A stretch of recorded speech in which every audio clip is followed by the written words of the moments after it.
Welcome back to viperrspit, and I'm back with another video.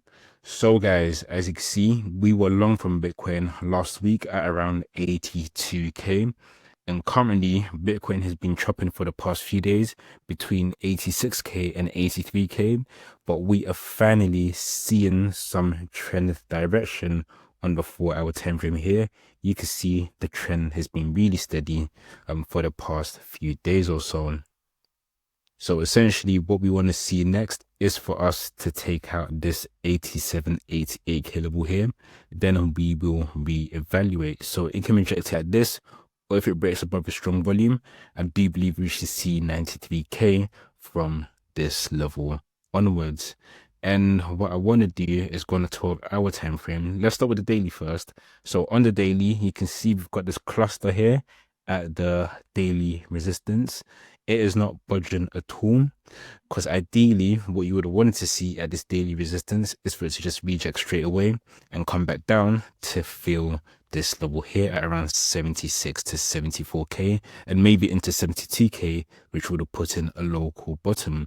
However, Bitcoin is being very resilient. It is not rejecting this level. It has not rejected it yet. It doesn't look like it will reject it. So if we go down to the 12-hour time frame now, we can see we've got this whole cluster here, and it is essentially all flagging.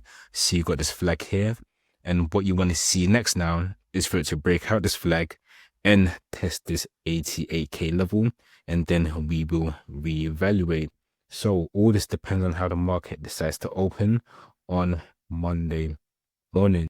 But should we take out this 88k level here, it is very feasible that we'll see the yearly open, and from then we will reevaluate, because I do believe the come yearly open will be a very, very, very strong level.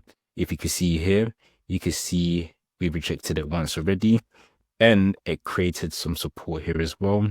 So you can basically see this whole cluster here of support at this 93k level, which you can see Bitcoin did not want to budge at all. It was trying to make all-time highs after all-time highs. It eventually did. And then when it came into here, of course, after a few taps, the support does get weaker, and it became very weak here.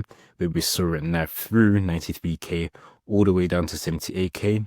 We had a bearish retest into that support turn resistance, and we saw 76k. And since then, we haven't been able to get to that level.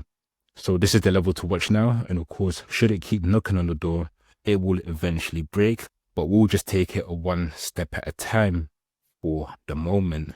So I know a lot of you guys are thinking, what next for Bitcoin? Well, it's a very hard read at the moment, guys.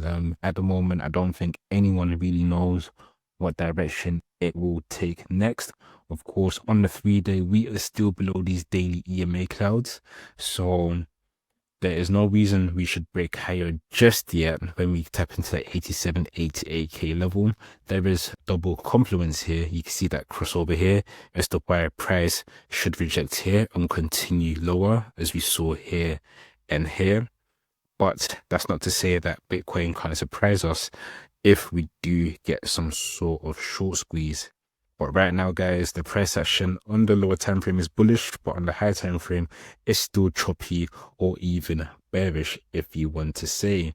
And you can see here, guys, we have got this support here, very strong support at 67 to 73k. So the 67k support we can draw somewhere here.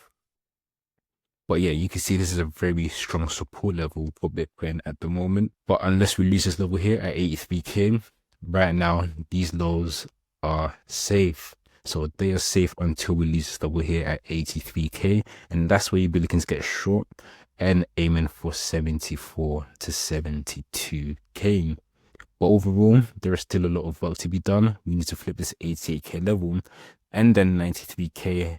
And then we'll need to flip the all-time highs as well at 108 to 109k before we can see higher prices for Bitcoin. So the one we want to focus on is the SMA 350-day times 2. So you can see this is acting as the upper resistance, and you can see here the Bitcoin has obliterated it in every bull cycle. So you see here, price went all the way up to $1,000 here, Then you had Bitcoin here at 13K. You had Bitcoin here at around 60K. You had Bitcoin here at 68K.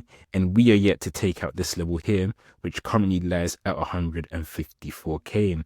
And this lines up really well with what I expect from Bitcoin in the next few months. Because if you take a look here, we take the swing low here, we take the swing high here at all-time highs.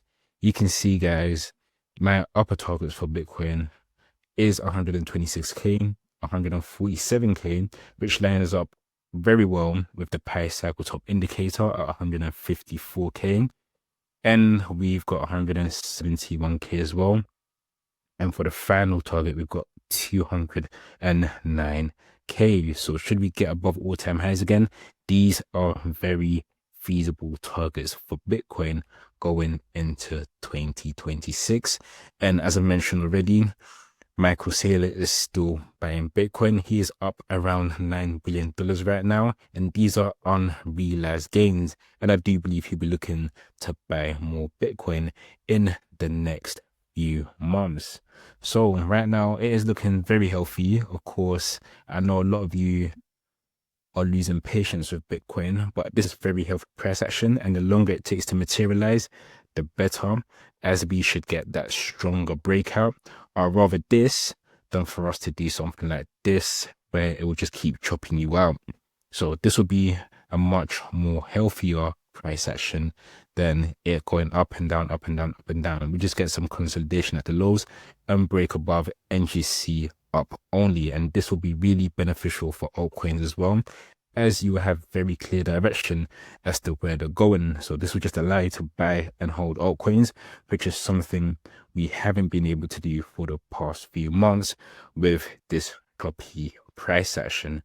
So guys, let me know what you think in the comments, and if you haven't already, like, subscribe, and hit that notification bell for the latest ban updates and market opportunities, and I'll catch you all in the next video.